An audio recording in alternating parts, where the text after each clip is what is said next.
Baik, Assalamualaikum warahmatullahi wabarakatuh. Selamat semuanya. Baik, untuk gimana kabar yang sehat semua kan?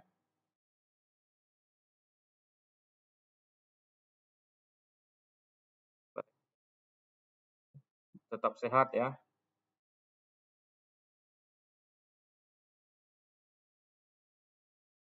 Baik, untuk PowerPoint-nya bisa terlihat dan terbaca.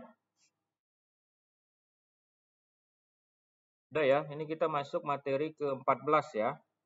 Materi ke-14 pembahasannya pengambilan data analisa ya, distribusi peluang ya. Nah, peluang itu ya biasanya kita istilahkan, kita sebut dengan ya, nggak muncul ya. Saya ulang lagi ya. Ini sudah muncul slide-nya? Baik. Peluang ya. Istilah peluang ini biasa kita kenal dengan kemungkinan ya. Kemudian probabilitas, di mana menunjukkan suatu tingkat kemungkinan jadikan kejadian yang kita nyatakan dalam bentuk angka ya. Jadi penerapan teori peluang ini menjadi sesuatu yang sangat penting ya pada hubungan dengan masalah ketidakpastian ya.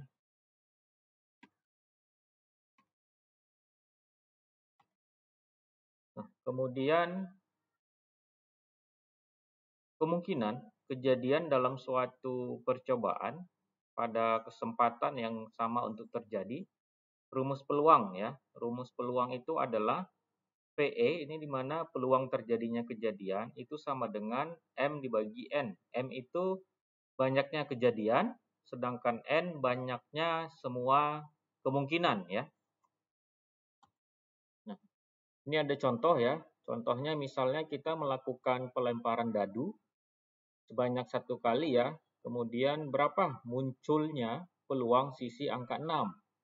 Nah, jawabannya apabila E-nya muncul sisi angka 6, M-nya banyaknya sisi angka 6 dari sebuah dadu itu sama dengan 1, N banyaknya sisi dari sebuah dadu sama dengan 6, maka hasilnya adalah kita masukkan dalam persamaan rumus yang tadi ya, rumus ini, maka didapat 1 bagi 6, itu sama dengan 0,167. Ya, jadi peluang munculnya sisi angka dari pelemparan sebuah dadu 1 kali itu adalah 0,167. Nah, dari contoh di atas tadi kita dapat mencermati ya langkah itu menghitung besarnya nilai N. N di sini adalah jumlah segala kemungkinan dari sebuah kejadian atau percobaan ya. Nah, di dalam teori peluang ya, nilai N itu kita sebut dengan jumlah ruang sampel ya. Di mana beberapa cara untuk menghitung ruang sampel itu ada dengan metode perkalian, kemudian permutasi dan juga kombinasi ya. Nah, kemudian dengan metode perkalian ya, metode perkalian untuk percobaannya dengan sejumlah kegiatan dan masing-masing kegiatan tersebut mempunyai sejumlah N kemungkinan ya, N kemungkinan kejadian. Maka ukuran ruang sampelnya itu adalah N1 kali N2 kali N3 kali dan seterusnya ya. Contohnya misalnya Pak Joni ingin membeli 3 barang elektronik ya. Masing-masing barang itu adalah televisi, radio, PCD ya. Nah, terdapat 4 merek televisi, 3 merek radio, dan 2 merek PCD. Maka berapa cara kemungkinan merek elektronik yang dibeli oleh Pak Joni? Jawabannya di mana K-nya sama dengan 3, ya. K-nya ini adalah yang ingin dibeli, itu adalah 3 barang. Dan 1 sama dengan 4, ini adalah jumlah. 2 sama dengan 3, ini adalah merek radio sebanyak 3. N3 sama dengan 2, ini adalah merek PCD yang ada 2. Maka secara keseluruhan, cara yang mungkin itu adalah dikalikan 4 kali 3 kali 2. Hasilnya adalah 24 cara ya. Nah, kemudian dengan metode permutasi. Nah, metode permutasi ini merupakan metode penghitungan jumlah segala kemungkinan ya dari kejadian suatu gabungan, di mana dalam permutasi letak susunan objek itu akan memberikan arti yang berbeda, di mana dalam hal ini susunan AB itu tidak sama dengan BA, di mana rumus permutasi itu adalah NVR sama dengan N bagi N kurang R ya. Ini contoh secara permutasi ya, metode permutasi. Bila sebuah kelompok belajar itu terdiri dari 5 orang, akan dipilih 2 orang sebagai ketua dan wakil ketua kelompok. Dengan beberapa cara, ketua dan wakil ketua disusun, penyelesaiannya itu adalah karena dalam kasus ini AB tidak sama dengan BA, maka susunan 2 orang yang bisa dibentuk dari 5 orang berdasarkan rumus permutasi itu adalah kita masukkan ke dalam rumusnya 5P2 sama dengan 5 bagi 5 kurang 2, hasilnya sama dengan 5 kali 4 sama dengan 20 ya. Ini adalah metode selanjutnya dengan metode kombinasi ya. Di mana jumlah semua kemungkinan yang terjadi pada percobaan dengan pengambilan R objek dari N objek, di mana antar elemen itu tidak dibedakan.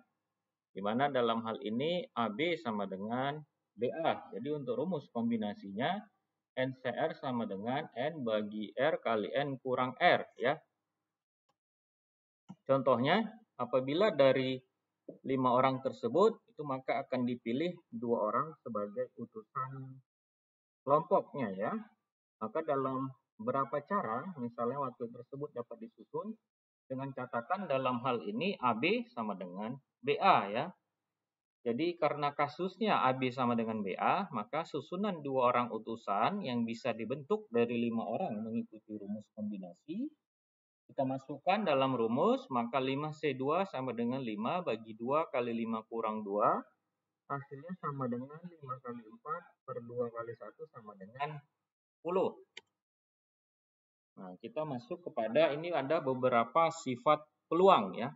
Yang pertama, peluang terjadinya A itu adalah sebesar antara 0 sampai dengan 1.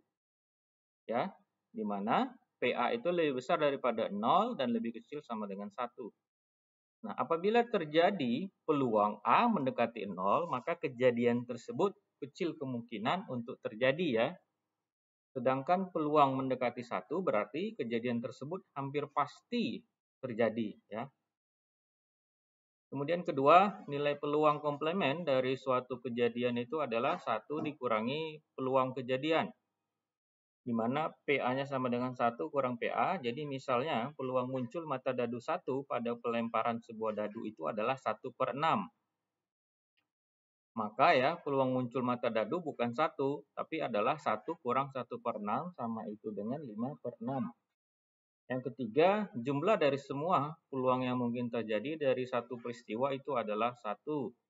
Keempat, P, A gabung B sama dengan PA tambah B kurang PA bagisan B. Nah, itulah tadi materi kita terkait tentang pembahasan peluang dan sampel ya. Sampai sini ada yang mau ditanyakan? Sekaligus mohon diaktifkan videonya, saya sambil ngambil rekaman kehadiran kita.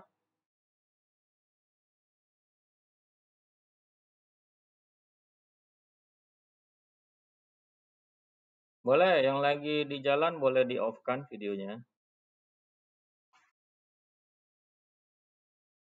Silahkan, ada yang mau ditanyakan terkait hal yang kurang paham, dipersilahkan. Atau sudah paham?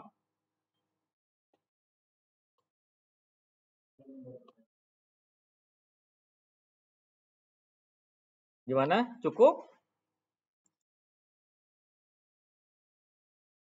Baiklah, kalau sudah cukup, baik ya. Terima kasih semua ya atas waktunya. Selamat malam. Assalamualaikum warahmatullahi wabarakatuh.